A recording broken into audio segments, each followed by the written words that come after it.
Hello, students. Welcome to this first English session online. Today we're going to see It's a Really Nice City. That's Unit 1 on your book. I hope you have your book on hand or your photocopies and a pencil and some paper, probably your notebook. Thank you. So let's begin. In this first unit, we'll describe hometowns, cities, and countries. We'll also make recommendations about places to visit. So let's see. Are you from Puebla? Or do you come from Tlaxcala? Maybe you are from Atlixco. Or probably you live in San Andres Cholula. Possibly you are from Acatlan. What can you say about these places? Do you know them? What characteristics would you attribute to these cities? Let's see some of the adjectives to describe places. In this first exercise, we're going to match the adjectives in column A with the opposite ones on column B. So, what is the opposite of beautiful? Is it maybe ugly? Yes, that's correct. What's the opposite of cheap? Expensive, remember? Opposite of clean? In the past unit, we saw the opposite of clean was dirty. In this case, we are describing cities, so we're going to use the adjective polluted, which comes from pollution, contamination. Number 4, interesting. What's the opposite? That's right, boring. Opposite of quiet? Noisy. Correct. Opposite of relaxing? Stressful. And opposite of safe? Dangerous. Finally, opposite of spacious? That's it, crowded. What's the meaning of crowded?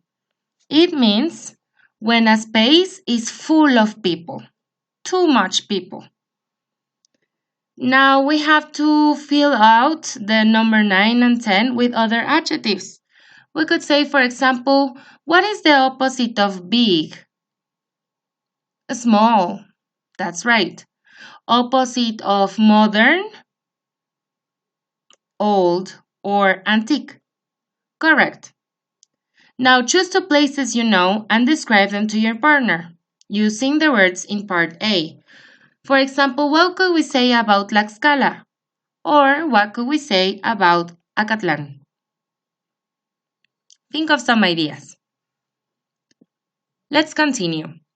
In the conversation you read on number 2, you'll find that Ron and Camila describe Punta Cana in the Dominican Republic and that they use some modifiers to describe how cool, for example, is this city. This photo. And they say that photo is really cool. It's not just cool, it is really cool. Next, for example, it says that Punta Cana looks so relaxing. I've heard the area is really beautiful. Not only beautiful, but really beautiful. Then the water is really clear.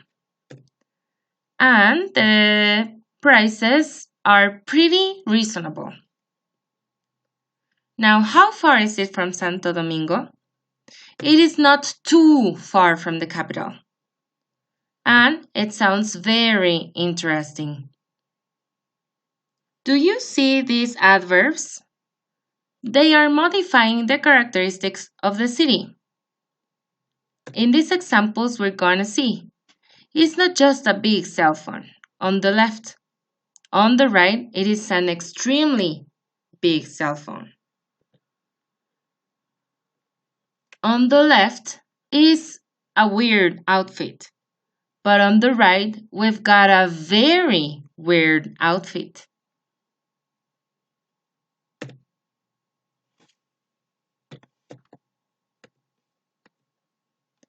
On the left, we've got this house is ugly. And on the right, this house is very ugly. Other example is this is an ugly house. And on the right, this is a very ugly house. Look at the use of the verb. Remember, it doesn't matter how many adjectives we're using. All of these adjectives should go before the object we are describing.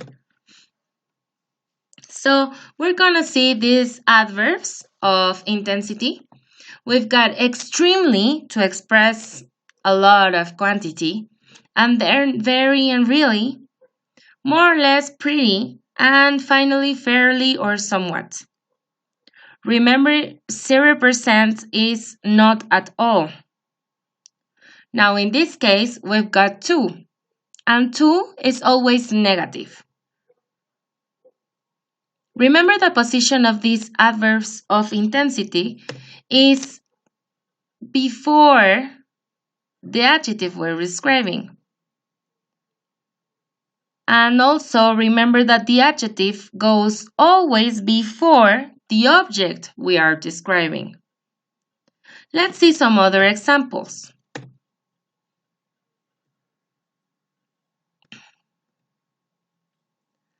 Over here, the girl says, "Today I am wearing a big sweater."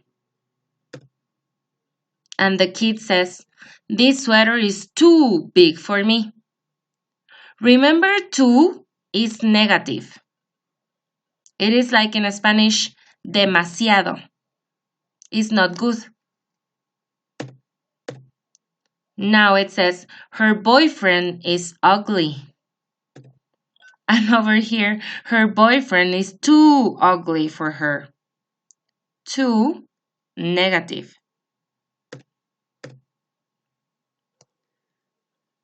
Do the exercises relating the questions to the answers according to the meaning of the sentences. Now we're going to see conjunctions. And it says, Los Angeles is a big city and the weather is nice. Over here we can see two sentences. Los Angeles is a big city is one sentence, and the weather is nice is another sentence. These two sentences are accordingly saying the same idea. That is why we are going to use the conjunction and to add two ideas. But over here, we have opposing ideas. Boston is a big city, but it is not too big. Over here, we've also got two sentences, but these two sentences are opposite ideas. That is why we use the conjunction but. Other conjunctions are, for example, though, and they are usually used at the end of the sentence. For example, it's a big city. It is not too big, though. It is a big city. It is not too big, however. However, also, it is a conjunction to indicate opposite ideas. And it could also be used at the beginning of the sentence. For example, it is a big city. However, it is not too big.